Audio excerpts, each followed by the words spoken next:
Assalamualaikum warahmatullahi wabarakatuh. Shalom, Om Swastiastu, Namo Buddhaya, salam kebajikan, salam sejahtera, serta salam teologis lainnya. Pada kesempatan kali ini, saya akan mempresentasikan persoalan di Bantar Gebang sebagai salah satu krisis sampah paling serius di Indonesia. Masalah ini bukan hanya soal tumpukan sampah yang mengganggu pemandangan, akan tetapi sudah berkembang menjadi persoalan kesehatan, keselamatan jiwa, timbangan sosial, dan juga ancaman lingkungan yang berskala besar. TPST Bantar Gebang menerima ribuan ton sampah setiap harinya dari Jakarta, dan selama bertahun-tahun pengelolaannya masih menyisakan persoalan mendasar yang belum terselesaikan. Bantar Gebang awalnya dibangun sebagai tempat penampungan sampah, tetapi dalam perjalanannya berubah menjadi gunung sampah raksasa. Data dalam materi menunjukkan bahwa setiap hari sekitar 7.300 sampai 7.700 ton sampah masuk ke dalam lokasi ini, dan total timbunan sampah telah mencapai sekitar 55 juta ton. Bahkan ketinggian timbunan tersebut bisa mencapai 40 hingga 70 meter di beberapa titik. Yang lebih memprihatinkan lagi, laporan yang dikutip menyebut Bantar Gebang sebagai penyumbang emisi metana terbesar kedua di dunia, dengan pelepasan sekitar 6,3 ton metana per jam. Hal ini menunjukkan bahwa persoalan ini sudah melampaui isu-isu lokal dan juga berubah menjadi persoalan global. Masalah Bantar Gebang penting karena dampaknya sangat nyata bagi kehidupan manusia. Pertama, dari sisi keselamatan jiwa. Open dumping telah menimbulkan longsor yang berulang pada 2026, 2025, dan yang paling tragis pada 8 Maret 2026 yang menewaskan 7 orang. Hal ini menegaskan bahwa pengelolaan yang ada bukan sekadar kurang efektif, tetapi berbahaya juga bagi keselamatan nyawa. Yang kedua, dari sisi kesehatan, warga sekitar Bantar Gebang terpapar gas beracun seperti hidrogen sulfida, amonia, serta senyawa organik volatil. Dampaknya antara lain ada ISPA, asma, bronkitis, TBC, penyakit kulit, hingga gangguan pencernaan. Selain itu, air lindi meresap ke tanah dan mencemari air sumur warga. Air menjadi keruh, berbau, dan tidak layak digunakan. Hal ini menunjukkan bahwa masalah sampah di Bantar Gebang bukan hanya menghasilkan bau yang tidak sedap, tetapi juga menciptakan resiko kesehatan yang jangka panjang. Ketiga, ada dimensi iklim. Metana merupakan gas rumah kaca yang jauh lebih kuat daripada karbon dioksida dalam jangka pendek. Jadi, ketika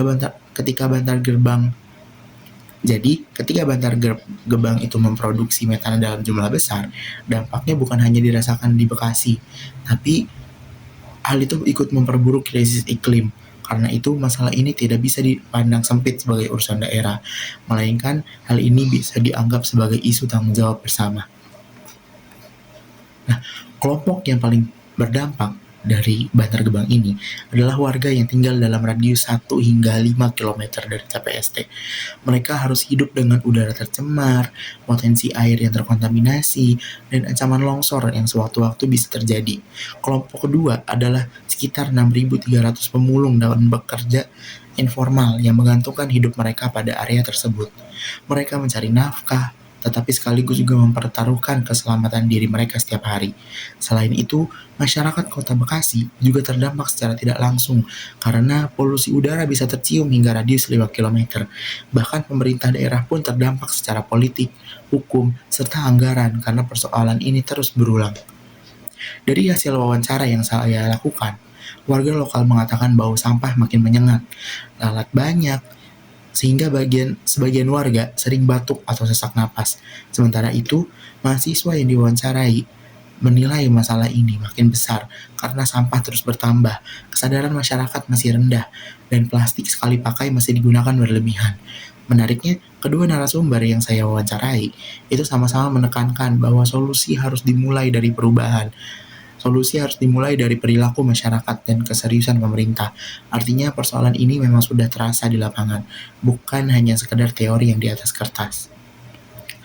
Kalau dilihat lebih lanjut, akar masalah pada permasalahan Bantar Gebang ini ada pada 3 hal. Pertama, yaitu volume sampah yang jauh melampaui kapasitas. Kedua, pengelolaan masih didominasi pola lama, yaitu kumpul, angkut, buang. Dan tidak ada proses yang berkepanjangan dari hal tersebut. Ketiga, adanya kesenjangan antara aturan dan praktik. Dalam regulasi yang tercantum di Pergub DKI Jakarta nomor 108 tahun 2019, lalu Pergub nomor 77 tahun 2020, serta Pergub nomor 102 tahun 2021, ada upaya teknologi seperti RDF Plan dan landfill mining. Namun, pada kenyataannya, target pengurangan sampah belum tercapai dan masalah terus berulang. Jadi yang gagal bukan hanya teknologinya, tetapi juga konsistensi implementasi dalam pengawasan. Solusi yang saya usulkan dalam hal ini cukup jelas dan realistis. Pertama, pemilahan sampah wajib dari rumah tangga agar sampah organik, anorganik, dan juga residu tidak tercampur. Kedua, pengembangan bank sampah di setiap kelurahan supaya sampah bernilai ekonomi dan tidak semuanya berakhir di TPA. Ketiga, pengolahan sampah organik menjadi kompos untuk mengurangi beban timbunan. Keempat, pembangunan dan optimalisasi waste to energy atau PLTSA agar sebagian sampah bisa diubah menjadi energi. Kelima, edukasi dan kampanye pengurangan sampah melalui sekolah, media sosial, dan lingkungan RT atau RW. Menurut saya, bagian ini paling penting dari solusi karena perubahan harus terjadi dari hulu, karena memperbesar kapasitas TPA saja tidak akan menyelesaikan akar masalah. Bantar Gebang adalah bukti bahwa krisis sampah bukan hanya persoalan teknis, tetapi juga persoalan kebijakan, kepedulian, dan keadilan. Selama sampah terus dipindahkan tanpa dikurangi dari sumbernya, masalah ini akan terus membesar. Karena itu diperlukan kerjasama antara pemerintah pusat, pemerintah daerah, dunia usaha, lembaga pendidikan, sampai pada masyarakat. Dengan langkah yang konsisten, kita tidak hanya dapat mengurangi sampah, tapi juga melindungi kesehatan, keselamatan, dan masa depan lingkungan bersama.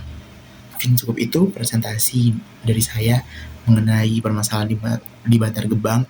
Kita bukan hanya harus menjaga persoalan sampah, tetapi juga kita harus mengurangi sampah-sampah yang kita gunakan supaya kita dapat mengurangi polusi yang ada.